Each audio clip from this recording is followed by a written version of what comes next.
पाकिस्तान में 24 घंटों के दौरान 3,500 नए केसेस सामने आए हैं। ये आहिस्ता आहिस्ता अच्छी खबरें आ रही हैं, लेकिन जो पाकिस्तान में सूरत हाल है वो हम देख रहे हैं काफ़ी ख़राब होती जा रही है। 40 लोग तकरीबन 40 लोग जो हैं वो ज़िंदगी की बाजी हार गए हैं। वफाकी हुकूमत ने SOPs पर अमल दरामद को यकीनी बनाने के लिए 5 दिसंबर से 12 दिसंबर तक आगाही का हफ्ता मनाने का ऐलान कर दिया है। हर आने वाले दिन के साथ पाबंदियां भी सख्त की जा रही हैं। खैबर पख्तूनख्वा और पंजाब हुकूमत इन दोनों गवर्नमेंट से इंडोर रेस्टोरेंट्स में खाने पर पाबंदी लगा दी है। सिर्फ इन होटल्स में बैठकर खाना खाया जा सकता है जिनके पास खुली फ़िज़ा में बैठने का इंतज़ाम होगा। और कोरोना से परेशान दुनिया के लिए अच्छी खबर जो है वो भी आ चुकी है, और वो ये है कि बरतानिया कोरोना वैक्सीन की मंजूरी देने वाला पहला मुल्क बन चुका है। आगाज तो एटलीस्ट कहीं ना कहीं से फाइनली वो वक्त अब आ चुका है। काफ़ी सारे ममालिक इस दौड़ में रहे, इस रेस में रहे। और दवासाज कंपनी फाइजर की बात करेंगे कि उसकी तैयार करदा वैक्सीन को अब मंजूरी मिल चुकी है। और अच्छी खबर यह है कि बहुत जल्द बरतानवी शहरियों को वैक्सीन लगाने का जो अमल है वो शुरू हो जाएगा। चाइना ने भी वैक्सीन की करोड़ों खुराकें आयशा तैयार कर ली हैं, और चाइना की तैयार करदा वैक्सीन ट्रायल के हतमी मराहिल में है। और जो ही उसकी मंजूरी मिलेगी, चाइना न सिर्फ इस वैक्सीन को अपने मुल्क में इस्तेमाल करेगा बल्कि दीगर ममालिक को भी फराहम करेगा। और आयशा, एक और ख़ास बात यह है कि चाइना ने यह कहा था कि जो ममालिक इसके ट्रायल में शामिल हुए हैं उन्हें तरजीही बुनियादों पर प्रायोरिटी दी जाएगी। पाकिस्तान इसमें शामिल रहा है तो ये पाकिस्तान के लिए डेफिनेटली एक अच्छी खबर होगी। और सब मिलकर दुआ करें कि अल्लाह करे चाइना जो है जल्द अपनी वैक्सीन बनाने में कामयाब हो जाए। और हमारी जो ज़िंदगी स्टक फील हो रही है, हम कहीं घूमने नहीं जा सकते, बाहर नहीं जा सकते, लॉकडाउन लगा हुआ है, मईशत का बुरा हाल है, इस पर भी एक फुल स्टॉप लग जाए और दोबारा से ज़िंदगी जो है रवां दवा हो जाए। इसी पर बात कर लेते हैं। हमें ज्वाइन किया है डॉक्टर अताउर रहमान ने, कोरोना टास्क फोर्स के सरबराह हैं। डॉक्टर साहब, बहुत शुक्रिया एक मरतबा फिर से हमें ज्वाइन करने के लिए।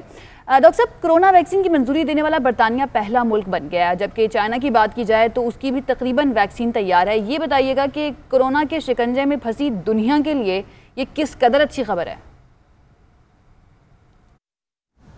ये बहुत हौसला अफजा खबर है कि बरतानिया ने ये आज ही इन्होंने अप्रूवल दी है कि इसको कमर्शलाइज किया जाए इस वैक्सीन को। लेकिन ये जो वैक्सीन जो अप्रूव हुई है, इसके जो रिजल्ट्स हैं वो 70% कामयाबी है एक ट्रायल में, और फिर एक डोज इन्होंने कम किया था तो 90% तक पहुंच गई थी। तो अभी इसका पूरा ये साफ बात नहीं है कि कितने % लोगों में ये कामयाब है। अंदाज़ा कह सकते हैं कि 70 से 80% लोगों में ये वैक्सीन कामयाब है, जिसका मतलब है 20 से 30% लोग ऐसे होंगे जो वैक्सीन लेने के बावजूद उनको कोई प्रोटेक्शन हासिल नहीं होगी। और ये बहुत ख़तरनाक चीज़ है कि आपने वैक्सीन ली है, आप समझ रहे हैं कि आप प्रोटेक्टेड हैं, आप आमतौर पे मेल जोल कर रहे हैं और आप प्रोटेक्टेड नहीं है। तो अगर 3 में से एक आदमी इस तरह होता है तो बड़ी ख़तरनाक सूरत हाल है। तो वैक्सीन हमें वो चाहिए जो 95% कम अज़ कम जिसके सक्सेस रेट हो, जबकि ये वैक्सीन जो है इन्होंने एक ट्रायल में 90% तक क्लेम किया है, लेकिन वो अभी साबित होना बाकी है।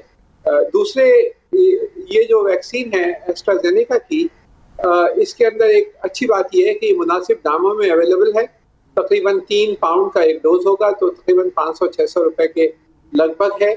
और चाइनीज़ वैक्सीन जो डेवलप हो रही हैं वो भी सस्ती अवेलेबल हैं, लेकिन उनकी अफादियत इससे मुझे ज़्यादा लगती है। जो अभी तक रिजल्ट आए हैं जो पाकिस्तान में कैंसिनो बायो और सिनोफार्म के जो ट्रायल्स हो रहे हैं उनकी अफादियत ज़्यादा लगती है। तो मेरे ख्याल से पाकिस्तान के लिए जो चाइनीज़ वैक्सीन हैं वो ज़्यादा मुनासिब रहेंगी।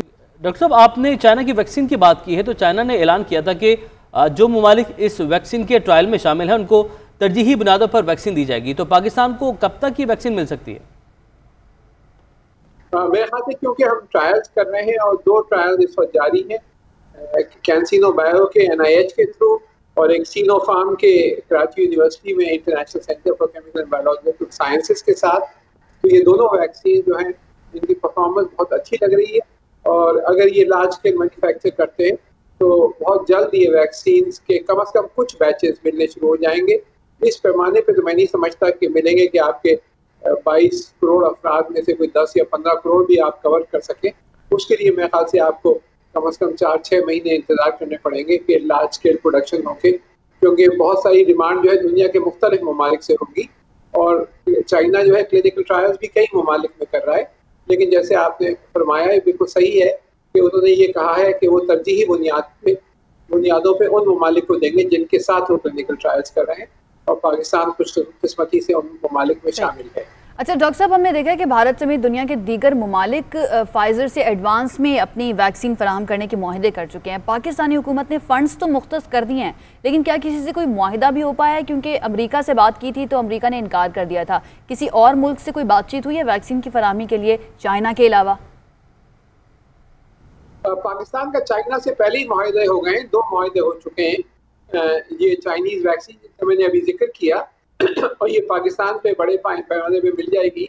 और जो उन्होंने बरतानिया ने एस्ट्राजेनेका के साथ जो इंडिया का मुआहदा हुआ है, वो जो है वो जैसे मैंने अर्ज किया कि वो वैक्सीन के बारे में अभी ये क्लियर नहीं है कि किस हद तक वो इफेक्टिव है। अगर 70% या लोगों पे इफेक्टिव होती है सिर्फ, तो बड़ा ख़तरनाक सूरत हाल भी होती है कि 3 में से 1 आदमी जो है वो वैक्सीनेट हो रहा है, लेकिन वो जो है प्रोटेक्टेड नहीं है और वो फिर बीमार हो सकता है। तो हमें तो ऐसी वैक्सीन चाहिए जो 95 से 100% सक्सेस रेट हो, जिसका जो कि अभी तक जो डेटा है वो बरतानिया की वैक्सीन जो है वो इस मामले में कमज़ोर दिखाई दे रही है। डॉक्टर साहब, आपने GNN से ही गुफ्तगू में बताया था कि दूसरी लहर के दौरान वायरस जो है उसकी साख्त में तब्दीलियाँ आई हैं, तो दुनिया भर में जो वैक्सीन तैयार हो रही है, क्या उनमें इस म्यूटेशन के प्रोसेस को मद्देनजर रखा गया? चाइना की वैक्सीन है, उन्होंने जो नॉर्मल जो जुकाम का वायरस है, कोल्ड वायरस जो है, उसमें थोड़ी बहुत तब्दीलियां करके और वो वैक्सीन उन्होंने कोल्ड वायरस की बुनियाद पे बनाई है। जबकि जो चाइनीज वायरसेस हैं और जो चाइनीज वैक्सीन हैं और जो दूसरी वैक्सीन अमेरिका में बन रही हैं, वो कोल्ड वायरस के मॉडिफाई करके नहीं बनाई गई, बल्कि वो कोरोना वायरस को खुद लेकर या तो उसका कुछ हिस्सा लेके बनाई गई हैं या उसको कमजोर करके बनाई गई हैं। तो काफ़ी मुख्तलिफ किस्म की वैक्सीन अब आपके मार्केट में आने वाली हैं। 150 कंपनियां वैक्सीन अलग अलग बना रही हैं। 12 वैक्सीन ऐसी हैं जो कि क्लिनिकल ट्रायल्स में फेज 3 मुकम्मल हो रहे हैं या हो गए हैं। तो अब अगले 6 महीने में देखेंगे बहुत सारी वैक्सीन आएंगी, लेकिन ये बहुत बड़ा सवालिया निशान ये है कि कब तक इनकी हिफाजियत होगी, किस हद तक आप प्रोटेक्ट रहेंगे, या हर 3 महीने बाद आपको दोबारा वैक्सीनेट कराना पड़ेगा या साल भर तक आपको प्रोटेक्ट करेगी, इसके बारे में कुछ इल्म नहीं है। आपने देखा फ्लू हमारे पास इन्फ्लुएंजा इतने अरसे से मौजूद है, लेकिन आप बहुत से लोगों को हर साल फ्लू का शॉट लेना पड़ता है अपने आप को प्रोटेक्ट करने में, लॉन्ग टर्म प्रोटेक्शन नहीं होती। और तो इस वजह से इसके बारे में सिर्फ वक्त बताएगा कि कौन सी वैक्सीन ज़्यादा कामयाब होती है और कौन सी। ठीक है, बहुत शुक्रिया। डॉक्टर अताउर रहमान हमारे साथ मौजूद थे। सब लोग मुसल्ले पे बैठ जाएं, अल्लाह ताला से दुआ करें, क्योंकि अगले 6 महीने में बहुत सारी वैक्सीन आनी है, लेकिन सवालात बहुत ज़्यादा हैं कि कब तक इनकी अफादियत का पता चलेगा। और अभी ये भी नहीं पता कि 3 महीने बाद दोबारा वैक्सीनेट करना पड़ेगा, 6 महीने बाद करना पड़ेगा। अल्लाह करे कि एक दफ़ा वैक्सीन लगे तो उसके बाद ज़रूरत ही ना पड़े दोबारा से। के साथ साथ इसमें डेवलपमेंट्स आ रही हैं, जवाबात जो हैं वो भी मिलते जाएंगे, लेकिन तब तक के लिए हमें दुआ करनी पड़ेगी।